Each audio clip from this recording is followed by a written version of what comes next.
स्वागत है सभी का द्रोणाचार्य क्लासेस में। मैं हिमांशु कश्यप। जैसा कि आप जानते हैं, जो क्लासेस चल रही हैं हमारी, इसमें अगर बात करते हैं हम हिंदी की, तो हिंदी की जो क्लासेस हैं इसके पहले 2 क्लासेस और हो चुकी हैं। तो अगर आपने 2 क्लासेस पहले नहीं ली हुई हैं तो ज़रूर लीजिए, क्योंकि हमने उसमें काफ़ी बेहतर तरीके से सिखाया हुआ है कि हम कैसे हिंदी को सीखेंगे। हमने यहाँ पे पेडागॉजी के बारे में बात कही थी। तो पहले चैप्टर में हमने आपको बताया था भाषा अर्जन और भाषा अधिगम के बारे में, और दूसरे चैप्टर में हमने आपको बताया था भाषा शिक्षण के सिद्धांत के बारे में। काफ़ी इंपॉर्टेंट चैप्टर थे। उस चैप्टर से 2 से 3 नंबर के प्रश्न, लगभग 4 नंबर के प्रश्न आते हैं, तो वो देख लीजिएगा, तभी ये वीडियो देखिएगा। तो आज हम बात करेंगे तीसरी क्लास की, जहाँ हम बात करेंगे सुनने बोलने की भूमिका, भाषा का कार्य तथा बालक इसे किस प्रकार एक उपकरण के रूप में प्रयोग करते हैं। चैप्टर का नाम काफ़ी लंबा है, लेकिन काफ़ी इजी चैप्टर है, समझने का प्रयास कीजिएगा। तो समय नहीं खराब करते हैं, वीडियो स्टार्ट करते हैं। तो स्टार्ट करते हैं हम। चैप्टर का नाम है इतना। उसके बाद बात करते हैं शिक्षण की। तो भाई शिक्षण होता क्या है? तो शिक्षण जो होता है, किसी के व्यवहार में परिवर्तन होता है। मान लीजिए हम कुछ सीख रहे हैं और हमारे व्यवहार में परिवर्तन हो रहा है, तो वो क्या कहलाता है? शिक्षण कहलाता है। तो सीखने वाले का व्यवहार परिवर्तन शिक्षण में से हुए अनुभव के आधार पर होता है। उसने क्या अनुभव हासिल किए शिक्षण के दौरान, वही क्या कहलाता है? शिक्षण कहलाता है। जैसे मॉरिसन ने भी कहा हुआ है, क्या कहा हुआ है? शिक्षण वह प्रक्रिया है जिसमें अधिक विकसित व्यक्ति कम विकसित व्यक्ति के संबंध में आता है और कम विकसित की अग्रिम शिक्षा के लिए विकसित व्यक्ति की व्यवस्था करते हैं। ये क्या कहलाता है? शिक्षण कहलाता है। आगे हम बढ़ते हैं। तो आगे यहाँ बात करेंगे हम शिक्षण के प्रकार के। तो अलग अलग दृष्टि से शिक्षण के जो प्रकार हैं, अलग अलग दृष्टि से अलग अलग तरह से बांटे गए हैं। तो पहले हम बात करेंगे उद्देश्य की दृष्टि से। तो भाई शिक्षण जो होता है कई प्रकार का होता है। तो पहले हम बात करेंगे उद्देश्य की दृष्टि से। इसको बांटते हैं 3 भागों में, संज्ञानात्मक, भावात्मक और क्रियात्मक। मतलब वह शिक्षण, बात करते हैं हम ज्ञानात्मक शिक्षण की, यानी कि संज्ञानात्मक शिक्षण की। तो वह शिक्षण जहाँ बच्चों का संज्ञानात्मक विकास होता है ना, बच्चे के ज्ञान में वृद्धि करते हैं हम, बच्चे के संज्ञान में वृद्धि करते हैं, तो वो क्या होता है? ज्ञानात्मक शिक्षण होता है। और ऐसे ही अगर बच्चे की जो शिक्षण होगा भावना से जुड़ा हुआ है, उसकी इमोशन से जुड़ा हुआ है, तो वो क्या होगा? भावात्मक शिक्षण होगा। अगला क्या है? अगर बच्चा चीज़ों को करके सीख रहा है, प्रैक्टिकली सीख रहा है, तो वो क्रियात्मक शिक्षण होगा। तो ये तीनों जो होते हैं, ये उद्देश्य की दृष्टि से शिक्षण होते हैं। आगे बात करते हैं हम। तो अगला है स्तरों की दृष्टि से शिक्षण। तो यहाँ पर शिक्षण को बांटा गया 3 भागों में, स्मृति स्तर, बोध स्तर और चिंतन स्तर। तो स्मृति का अर्थ होता है कि बच्चा जो ज्ञान को हासिल कर रहा है, उसको क्या वो अपनी मेमोरी में, अपने मस्तिष्क में स्टोर कर पा रहा है कि नहीं कर पा रहा है, चीज़ों को स्थायी कर पा रहा है कि नहीं कर पा रहा है। तो ये बात होती है स्मृति की। आगे बात होती है बोध की। बोध यानी कि नॉलेज की, है ना। बच्चे को नॉलेज हो रही है, चीज़ सीख रहा है, तो उसको चीज़ें आ रही हैं कि नहीं आ रही हैं, उसको जो फैक्ट्स हैं वो समझ में आ रही हैं कि नहीं आ रहे हैं। तो यहाँ बात होती है बोध की। अगला क्या है? चिंतन। मतलब बच्चे ने जो कुछ भी अपने मस्तिष्क में स्टोर किया हुआ है, जो भी ज्ञान उसको हासिल हुआ है, क्या उसके बारे में वो चिंतन कर पा रहा है कि नहीं कर पा रहा है, उसके बारे में सोच पा रहा है कि नहीं सोच पा रहा है। सोचने का आशय ये नहीं है कि चीज़ों को हम सोचें ही। जैसे मान लीजिए हमारे पास एक समस्या आई हुई है, तो समस्या को हल करने के लिए हमारे पास जो भी पूर्व ज्ञान हमने सीखा हुआ है, तो उसको अगर हम अप्लाई कर पा रहे हैं, तभी हमारा चिंतन क्या है? प्रभावी है और प्रबल है। तो ये क्या होता है? चिंतन स्तर होता है। तो आगे बढ़ते हैं हम। तो अगला है क्रिया की दृष्टि से। इसको बांटा गया है 3 प्रकार में। कौन सा है? प्रस्तुतिकरण है, प्रदर्शन है और कार्य करना है। तो प्रस्तुतिकरण क्या होता है? जैसे कि आप जानते हैं कि अध्यापक जब भी कक्षा में आता है, तो कुछ क्वेश्चन लेके आता है, जिसके माध्यम से आपके ज्ञान को आंकने का प्रयास करता है कि इस टॉपिक के बारे में जो बच्चा है कितना जानता है और कितना नहीं जानता है ना। तो ये प्रस्तुतिकरण होती है कि कुछ शब्दों के द्वारा, कुछ क्वेश्चन के द्वारा हम ये आंकते हैं कि बच्चे के पास कितना पूर्व ज्ञान है ना। जितना पूर्व ज्ञान को आंकना होता है प्रस्तुतिकरण कहलाता है। अगला क्या है? प्रदर्शन है ना। तो ज्ञान को जो हम प्रदर्शित करते हैं अपने अभिव्यक्ति के द्वारा, चाहे लिखित में हो चाहे मौखिक में हो, वो प्रदर्शन कहलाता है। अगला ऐसे ही हो गया कार्य करना। तो ये क्या हो गया? क्रिया की दृष्टि से क्या हो गए? शिक्षण के प्रकार हो गए। आगे बात करते हैं शासन के अनुसार, यानी कि शासन की दृष्टि से शिक्षण। तो ये 2 प्रकार के होते हैं, एक तांत्रिक शिक्षण और दूसरा होता है प्रजातांत्रिक शिक्षण। तो एक तांत्रिक शिक्षण वो शिक्षण होता है जहाँ पर शिक्षक क्या होता है, प्रधान होता है। जैसे कि गुरुकुल शिक्षा थी पहले की, तो वहाँ पे ये होता था कि अध्यापक ही पढ़ाता था बच्चों को, बच्चे से सुनते थे आराम से बैठ के, है ना। तो वहाँ पे क्या था, अध्यापक प्रधान थे। लेकिन अब जो शिक्षण होता है वो प्रजातांत्रिक होता है। यहाँ पर अध्यापक जो होते हैं प्रधान नहीं होते हैं, जो उनके बच्चे होते हैं, स्टूडेंट होते हैं, वो क्या होते हैं, प्रधान होते हैं। उनको महत्व दिया जाता है, उनकी बातों को ध्यान दिया जाता है, चाहे उनकी रुचियाँ हो, चाहे अभिव्यक्तियाँ हो, चाहे आवश्यकता हो, तो उनको ध्यान दे के हम क्या करते हैं, शिक्षण देते हैं। ये क्या होता है, प्रजातांत्रिक शिक्षण होता है, जहाँ पर अध्यापक के साथ साथ बालकों का भी सहयोग होता है। आगे है, व्यवस्था की दृष्टि से शिक्षण 2 प्रकार का होता है, औपचारिक और अनौपचारिक। तो भाई औपचारिक शिक्षण वो होता है जहाँ पे समय होता है, एक निश्चित समय होता है, निश्चित सीमा होती है ना, निश्चित स्थान होता है। जैसे एग्जाम्पल की बात करते हैं विद्यालय की हम, तो विद्यालय एक ऐसी शिक्षण संस्था है जहाँ पर समय क्या होता है, फिक्स होता है कि हमें इस समय पे जाना है, इस समय पे पढ़ाई करनी है ना, कि इस समय पे यहाँ पर्टिकुलर इस प्लेस पे क्या होगी, पढ़ाई होगी। तो ये औपचारिक शिक्षण होता है। लेकिन अगर बात करते हैं अनौपचारिक शिक्षण की, तो अनौपचारिक शिक्षण क्या है, जैसे मान लीजिए बच्चा है, घर में सीख रहा है, घर में सीख रहा है, परिवार में सीख रहा है, पड़ोस में सीख रहा है, तो कोई समय नहीं होता है ना, कि भाई अपने बच्चे जो है अपने बड़े बुजुर्गों से सीख रहा है। तो ऐसा तो है नहीं कि फिक्स टाइम पे सीखेगा, है ना, कभी भी सीख सकता है, सुबह दोपहर शाम, है ना। तो समय भी कोई फिक्स नहीं है, कहीं भी सीख सकता है, और स्थान भी कुछ फिक्स नहीं है। तो ये क्या होता है, अनौपचारिक शिक्षण होता है। आगे बात करते हैं स्वरूप की दृष्टि से वर्णात्मक और औपचारिक शिक्षण। तो पहली बात करते हैं वर्णात्मक की। तो वर्णात्मक शिक्षण वो होता है जिसमें हम अपने जो भी पाठ्यक्रम हमारा है, जो भी हमारा टॉपिक है, उसका सिर्फ हम वर्णन कर दें, है ना। बच्चे को समझ में आए चाहे ना आए, उसको हमने उसकी व्याख्या कर दी, उसका वर्णन कर दिया, तो उसको हम पूरा एक्सप्लेन करके समझाने का प्रयास करते हैं। तो ये वर्णात्मक होती है। लेकिन अगर बात करते हैं उपचारी की, तो उपचारी में उपचार भी करेंगे। अगर बच्चे को समझ में नहीं आ रहा है तो क्या कारण है, क्या कमियाँ रह गई हैं, उनको जानने का प्रयास करेंगे, फिर उनको हम दूर करने का भी प्रयास करेंगे। तो ये क्या होता है, हमारा शिक्षण होता है, जो लगभग 6 स्वरूपों में बांटा गया है, अलग अलग रूपों में। तो आपने देखा होगा अच्छे से। अब आगे बात करते हैं हम भाषा शिक्षण की। किसकी बात करेंगे हम, भाषा शिक्षण की। तो भाषा शिक्षण क्या होता है, भाषा शिक्षण एक पूर्व निर्धारित उद्देश्य के साथ किया जाता है। सबसे इम्पोर्टेंट बात होती है कि जो हमारा उद्देश्य होगा वो क्या होगा, पूर्व निर्धारित होगा। माना हम कोई भी चीज़ पढ़ाने जा रहे हैं, कुछ भी करने जा रहे हैं, अगर हमारा उद्देश्य पूर्ण निर्धारित नहीं होगा तो उसमें हम सफलता प्राप्त करने में हमें समय लगेगा, कभी कभी हमें सफलता भी मिल सकती है, ठीक है। तो कोई भी काम आप करने जाएं तो कोशिश करें कि जब हमारा उद्देश्य है पूर्ण निर्धारित हो, ठीक है, कि हमें इतने दिन में हमें ये सीखना है और हमें ये करना है। तो ये होता है भाषा शिक्षण का पूर्ण निर्धारण। आगे सबसे इम्पोर्टेंट बात क्या होती है, अगर हम बात करते हैं भाषा शिक्षण की, तो हम जानते हैं सबसे पुरानी विधि कौन सी है, अनुकरण विधि है, जिसको हम बोलते हैं व्यवहारवादी दृष्टिकोण। कि बच्चा क्या है, व्यवहार से चीज़ों को सीखने का प्रयास करता है, अनुकरण के माध्यम से चीज़ों का प्रयास करता है सीखने का, ठीक है। तो ये भाषा शिक्षण हो गया। आगे हम बात करते हैं भाषा शिक्षण के उद्देश्य की। तो अगर हम बात करते हैं भाषा शिक्षण के उद्देश्य की, तो सबसे प्रमुख एक बात आती है अभिव्यक्ति की। काफ़ी इम्पोर्टेंट है कि बच्चा जो है अगर भाषा सीख रहा है, अगर उसी भाषा में अपने आप को अभिव्यक्त कर पा रहा है, तो ये काफ़ी बढ़िया चीज़ होती है। कि ये इम्पॉर्टेंट ये है कि बच्चा अपने आप को, अपनी बातों को, अपने विचारों को दूसरों के सामने प्रस्तुत कर पा रहा है, वो भी अच्छे ढंग से। तो वहाँ पे क्या होगा कि भाषा उसके अच्छे से डेवलप हो चुकी है।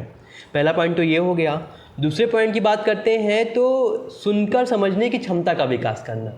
मतलब कि कोई भी अगर अध्यापक कुछ बोल रहा है और बच्चा उसको सुन रहा है और समझ रहा है और उसके अनुसार प्रतिक्रिया कर रहा है, इसका तात्पर्य ये है कि बच्चे के अंदर सुनने का जो कौशल है वो पूर्ण रूप से विकसित हो चुका है, उसके अंदर समझ का विकास हो चुका है।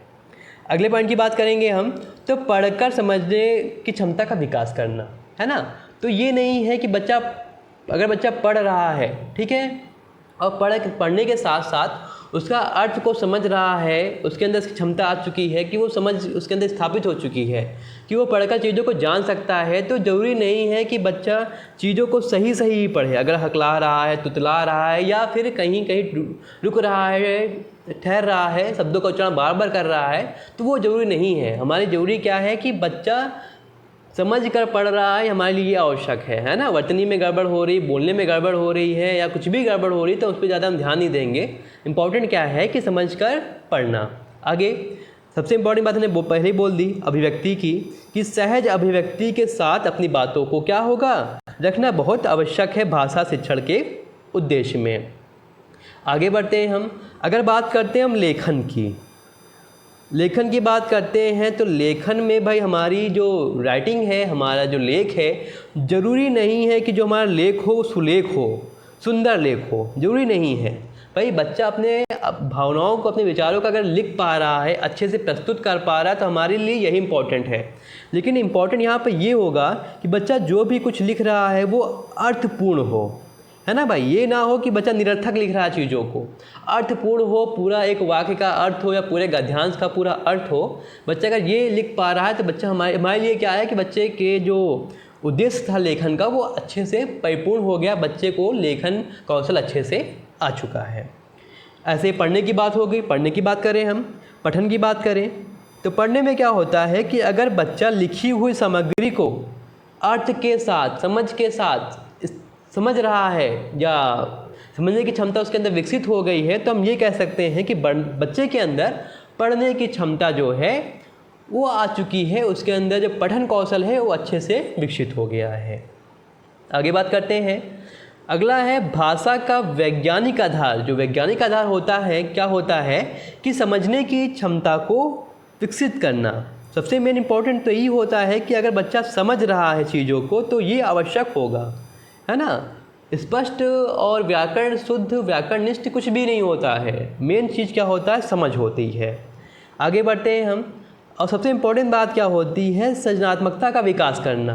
भाई हम चाहते हैं कि बच्चा कुछ भी पढ़ रहा है, कुछ भी सीख रहा है तो उसके द्वारा वो नवीन चीज़ों का, नवीन विचारों का प्रयोग करे, नवीन विचारों को उत्पन्न करे। तो सबसे इम्पोर्टेंट होता है कि बच्चा का जो कौशल हो, रचनात्मक कौशल हो और सृजनात्मक क्षमता का वो विकास करे।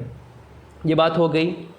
आगे हम बात करते हैं, कभी कभी प्रश्न ऐसे आते हैं कि एक कक्षा ऐसी है जहाँ सभी बच्चे अलग अलग भाषा बोलते हैं, मतलब बच्चे क्या हैं, बहुभाषी हैं। तो इस स्थिति में हम क्या करेंगे, इस स्थिति में हमारा ये प्रयास होगा कि हम सभी बच्चों की अलग अलग मातृभाषाओं को सीखें हम, ठीक है। और उनके सीखने के साथ में उनको हम स्वीकृत करेंगे और उनको उसी भाषा में, उनकी मातृभाषा में सिखाने का प्रयास करेंगे। अच्छा, ऐसे हमने क्यों किया? हमने इसलिए ऐसा किया है क्योंकि हमें बच्चों को भाषा के प्रति संवेदनशील बनाना है, ठीक है भाई। भाषा के प्रति संवेदनशील क्यों बनाना है? मान लीजिए अगर दो बच्चे बैठे हुए हैं, एक की भाषा अलग है और दूसरे की भाषा दूसरी है, तो भाई क्या होगा कि चार बच्चों की भाषा एक है, पांचवें की अलग है, तो भाई चार लोग पांचवें की मजाक उड़ाएंगे, किसकी भाषा अलग है, कैसे बोलता है ये, है ना। तो हमें क्या करना है, बच्चों को संवेदनशील बनाना है एक भाषा के प्रति, कि सभी भाषा एक जैसी, अगर हम ही उन भाषा को प्रयोग करेंगे तो बच्चा क्या होगा, उनके प्रति संवेदनशील होगा, उनसे भी सीखने का प्रयास करेगा। सबसे इम्पोर्टेंट बात क्या होती है, जो बहुभाषा होती है ये क्या होती है, एक कक्षा के लिए चुनौती नहीं होती है, ये क्या होती है, संसाधन होती है, ठीक है। अगर आपको पढ़ाएंगे आगे हम बहुभाषिकता तो वहाँ अच्छे से इसको डिस्क्राइब करेंगे, यहाँ पे शॉर्ट में लेते हैं। तो ये बात हुई भाषा शिक्षण के उद्देश्य की, काफ़ी इम्पोर्टेंट है। इसमें से एक प्रश्न आपको ज़रूर मिलेगा, हर साल आता है, इस साल भी आएगा, चाहे वो भाषा शिक्षण से आए चाहे वो भाषा शिक्षण के उद्देश्य से आए। एक से दो प्रश्न आपको मिलते ही मिलते हैं। आगे हम बात करेंगे मातृभाषा के रूप में हिंदी शिक्षण का उद्देश्य। तो भाई मातृभाषा में हिंदी शिक्षण का उद्देश्य क्या होता है? तो सबसे पहला उद्देश्य ये होता है कि जो बच्चों की पाठ्य पुस्तक है या बच्चे जो भी ज्ञान हासिल कर रहे हैं वो सभी जो उनकी पाठ्य पुस्तकें हैं वो किस में हो, उनकी मातृभाषा में हो। दूसरी बात, अध्यापक जो भी कुछ पढ़ाने का प्रयास कर रहा है वो भी मातृभाषा में पढ़ाने का प्रयास करे। कभी कभी ये प्रश्न आता है कि बालकों की जो मातृभाषा होती है और उनके जो विद्यालय की भाषा होती है वो अलग होनी चाहिए कि एक समान होनी चाहिए, है ना। तो बच्चे की जो घर की भाषा है और जो विद्यालय की भाषा है, दोनों में संबंध होना चाहिए। संबंध होगा तभी बच्चा क्या है, चीज़ों को सीख सकेगा। तो ध्यान दीजिएगा, बच्चे की घर की भाषा और विद्यालय की भाषा क्या होगी, बिल्कुल सेम होगी, एक जैसी होगी। ठीक है। कभी भी क्वेश्चन ये भी आता है कि बच्चे की हम मातृभाषा या हम कहें कि बच्चे की घर की भाषा और विद्यालय की भाषा में हम अंतर कैसे कर सकते हैं। तो अंतर ये हम किसके द्वारा करेंगे, उसके परिवेश के द्वारा, है ना, कि परिवेश उसका कैसा है। अगर परिवेश अच्छा होगा तो बच्चा क्या है, दोनों भाषाओं को अच्छे तरीके से सीख सकेगा। परिवेश सही नहीं होगा तो वो नहीं सीख सकेगा। ठीक है, ये बात हुई। आगे बात करते हैं हम। तो अगला पॉइंट ये होता है कि बच्चा अगर मातृभाषा को सीख रहा है या मातृभाषा को जानता है तो मातृभाषा एवं उसके साहित्य के प्रति स्थायी भाव का निर्माण करना, ये हमारे लिए काफ़ी आवश्यक है कि बच्चा क्या है, जो भी मातृभाषा सीख रहा है उसके साहित्य को भी पढ़े और उसमें क्या करे, रुचि ले। अगर बच्चा क्या है, मातृभाषा को सीख चुका है, उसको आती है भाषा, तो ये होगा कि जो भी चीज़ें वो पढ़ना चाहता है उसको आसानी से पढ़ सकता है और साथ साथ बाल साहित्य हो, चाहे मैगज़ीन हो, चाहे पुस्तक हो, सभी चीज़ों में पढ़ने में उसको मदद मिलेगी। तो ये बात होती है मातृभाषा के रूप में हिंदी शिक्षण का उद्देश्य। आगे बढ़ते हैं हम। तो अगला है प्राथमिक स्तर पर भाषा शिक्षण के उद्देश्य। तो भाई प्राथमिक शिक्षण पर अगर बात करेंगे भाषा शिक्षण के उद्देश्य की, तो सबसे पहला जो पॉइंट होगा हमारा क्या होगा, वर्णों का ज्ञान। भाई वर्णों का ज्ञान करना बहुत आवश्यक है। अगर बच्चों को आ से लेके ज्ञा तक नहीं आता है तो बच्चा क्या सीख पाएगा, कुछ सीख ही नहीं पाएगा, है ना। तो कक्षा 1 में हम क्या सिखाते हैं, बच्चों को वर्णों के बारे में सिखाते हैं। लेकिन ध्यान दीजिएगा कि वर्णों का क्रमबद्ध ज्ञान जरूरी नहीं है। अगर बच्चा आ से ज्ञा तक सभी वर्ण को अच्छे से बना सकता है, जानता है, पहचानता है, तो हमारे लिए आवश्यक है।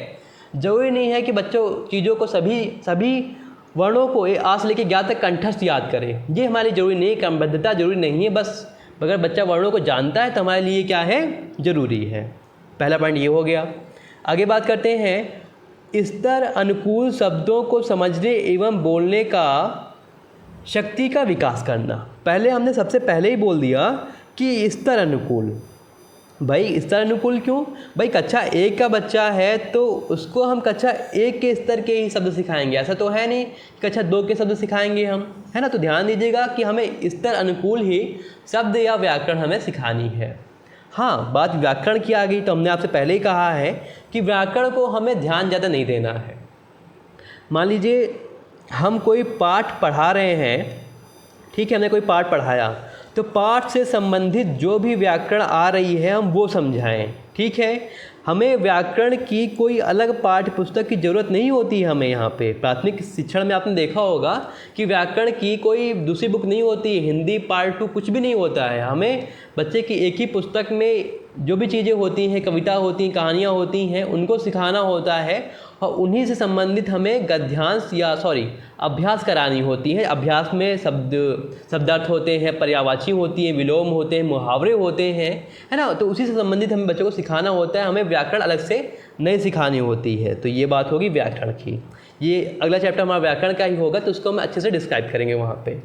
आगे बात करते हैं, अगला बात करते हैं कविता की हम। तो कविता सीखने का भाव क्या होता है, कविता सीखने का अर्थ क्या होता है। तो कविता के भाव के अनुसार वाचन की शक्ति का विकास करना, कि बच्चा क्या है कविता के अनुसार वाचन कर सके। जो भी हमारा उतार चढ़ाव है ना, तुक ताल है, लय है, उसके अनुसार हम क्या कर रहे हैं, कविता को पढ़ रहे हैं, बच्चों को सिखा रहे हैं, बच्चा वैसे सीख रहा है, तो ये आवश्यक है। साथ में उसका अर्थ निकाल ले तो बहुत अच्छी बात है। तो ये बात होती है किसकी, प्राथमिक स्तर पर भाषा शिक्षण के उद्देश्य की। आगे बात करते हैं हम, ये लास्ट हेडिंग है प्राथमिक स्तर पर भाषा शिक्षा का माध्यम। सेकंड लास्ट हेडिंग है, इसके बाद एक और है। अगला क्या है, प्राथमिक स्तर पर भाषा शिक्षा का माध्यम। तो पहला पॉइंट है उदाहरण के माध्यम से सिखाना। आपको याद होगा हमने एक बार और बताया था आपको कि अगर मान लीजिए एग्जाम्पल लेते हैं वही पुराना वाला, अगर मान लीजिए हमको बच्चों को पढ़ाना क्या है, संज्ञा पढ़ाना है। आप सोचते होंगे कि बार बार हम वही एग्जाम्पल लेते हैं, तो बार बार एग्जाम्पल वही लेने से तात्पर्य ये है, बेनिफिट हमें ये मिलेगा कि जो हम एग्जाम्पल बताते हैं वो एग्जाम्पल आपको अच्छे से याद हो जाएंगे, आप अच्छे से कर पाएंगे, है ना। अगर आप नए नए एग्जाम्पल लेंगे तो आप सीख नहीं पाएंगे, थोड़ा गड़बड़ होगी। तो हमने बताया था आपको, अगर हमको संज्ञा पढ़ानी है तो हम कई नाम लिख देंगे बोर्ड पे, बच्चों को बताएंगे कि भाई ये इसका नाम है, ये किसी और का नाम है, ये बादल का नाम है, ये कविता का नाम है, पुस्तक का नाम है। तो अलग अलग भिन्न नाम के जो चीज़ें होती हैं, जो शब्द होते हैं, वो संज्ञा कहलाते हैं। तो हम क्या करेंगे, बच्चों को उदाहरण के माध्यम से समझाने का प्रयास करेंगे।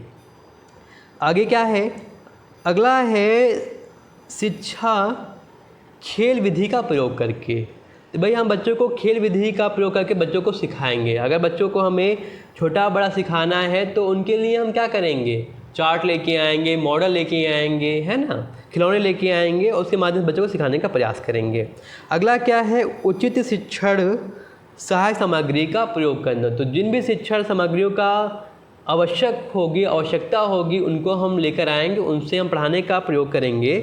सबसे ज़्यादा इम्पॉर्टेंट जो शिक्षण सामग्री होती है वो कौन सी होती है, श्रव्यदृश्य सामग्री होती है ना, क्योंकि उससे माध्यम से बच्चा देख भी सकता है, सुन भी सकता है और समझ भी सकता है अच्छे से। वहाँ पे उसका प्रयोग ज़्यादा होता है। अगर क्लास समावेशी है तो वहाँ पे हम TLM का प्रयोग, सहायक सामग्री का प्रयोग ज़्यादा से ज़्यादा करते हैं। आगे बात करते हैं, अब ये कुछ कारक ऐसे हैं जो भाषा विकास को प्रभावित करते हैं। ठीक है, पहला क्या है, बुद्धि है। भाई बच्चा बुद्धिमान है, बच्चा होशियार है तो उसकी भाषा का विकास जल्दी हो जाएगा। लेकिन अगर बच्चा कमज़ोर है तो उसकी भाषा का विकास क्या होगा, धीरे धीरे होगा और कम गति से होगा। अगली बात करें स्वास्थ्य की। मान लीजिए बालक का जन्म हुआ है, अब वो 1-2 महीने के लिए बीमार हो गया। भाई अगर बच्चा बीमार हो जाएगा तो क्या होगा, वो परिवेश में भी घुला मिला नहीं है तो क्या होगा, उसकी भाषा का विकास कम हो जाएगा, मंद हो जाएगा। लेकिन जो बच्चा स्वस्थ है उसका भाषा विकास क्या होगा, तीव्र गति से होगा। ठीक है, आगे बात करते हैं हम परिवार के आकार की।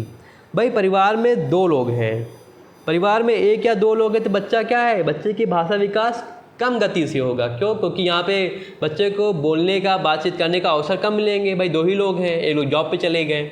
लेकिन अगर परिवार में 2 से अधिक लोग हैं, 5-6 लोग हैं, तो भाई यहाँ पे दादा भी हैं, दादी भी हैं, नानी भी हैं, मतलब बुआ भी हैं, है ना, चाचा भी हैं। बच्चा क्या है, अब सभी से बात कर सकता है, उसको ये नहीं होगा कि हम अकेले हैं किससे बात करें। तो यहाँ पे अधिक से अधिक बात करेगा और भाषा का विकास अच्छा होगा। तो हम ये कह सकते हैं कि एकल परिवार से बेटर, एकल परिवार के देखा जाए, एकल परिवार के अलावा संयुक्त परिवार में या मिश्रित परिवार में बच्चे का भाषा विकास तीव्र गति से हो सकता है। ठीक है, ये बात हो गई। आगे बात करते हैं व्यक्ति का विकास पर। भाई बच्चे के विकास पर भी निर्भर करता है। अगर विकास की गति बढ़िया है, तेज है, अगर उसका संज्ञानात्मक विकास क्या है, तेज गति से हो रहा है, तो भाई उसका भाषा विकास भी क्या होगा, तेज गति से होगा। ऐसे ही परिवेश और सामाजिक आर्थिक स्थिति।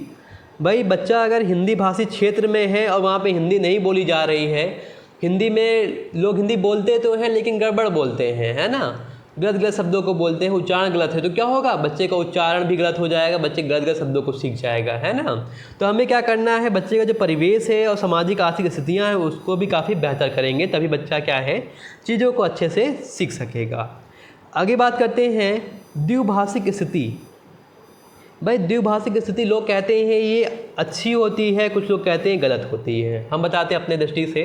तो भाई देखा जाए कि द्विभाषिक दृष्टि जो होती है बालक के भाषा विकास में काफ़ी सहायक होती है और वृद्धि करती है। कैसे, अगर एक घर में 2 भाषाएं बोली जाती हैं, कोई मान लीजिए हिंदी बोल रहा है, कोई मान लीजिए इंग्लिश बोल रहा है, तो बच्चा क्या होगा, एक ही शब्द को 2-2 अर्थों में सीखेगा। ठीक है, अगर बच्चा सीख रहा है मेज़ के बारे में तो मेज़ को वो हिंदी में मेज़ जानेगा और इंग्लिश में वो टेबल भी जानेगा। तो यहाँ पे क्या होगा, उसका संज्ञानात्मक विकास तेज गति से होगा, है ना। तो जो द्विभाषा की स्थिति होती है बच्चे के भाषा विकास में काफ़ी प्रभावशाली तरीके से वृद्धि करती है। तो ये हमारा जो था आज का चैप्टर था कंप्लीट हो गया। प्रैक्टिस हम फिर कभी करा देंगे, आज समय नहीं है। तो अगर आपको वीडियो अच्छा लगा है तो ज़रूर लाइक करें। अगर आपने लेक्चर पूरा लिया हुआ है तो ये मान लीजिए कि आपको आज के क्लास से 1 नंबर का क्वेश्चन ज़रूर मिलेगा। ठीक है, आप ध्यान दीजिएगा, 3 क्लासेस हो चुकी हैं, 7 क्लासेस होनी बाकी हैं। इसमें हम मेरी कोशिश क्या रहेगी, हम गारंटी लेते हैं कि आप 15 में से 15 करेंगे। अगर हम कर सकते हैं तो आप क्यों नहीं कर सकते। हमारे भी 15 में 15 आए, आपके भी आ सकते हैं। बस आप कंटिन्यू पढ़ते रहिए और जो हमने आज चैप्टर पढ़ाया हुआ है इसका प्रैक्टिस आप खुद कीजिए। कोई भी डाउट होता है आप हमें पूछ सकते हैं हमसे, है ना। तो आज का क्लास कंप्लीट हो गया। आज के लिए इतना ही, मिलते हैं अगले वीडियो में। धन्यवाद।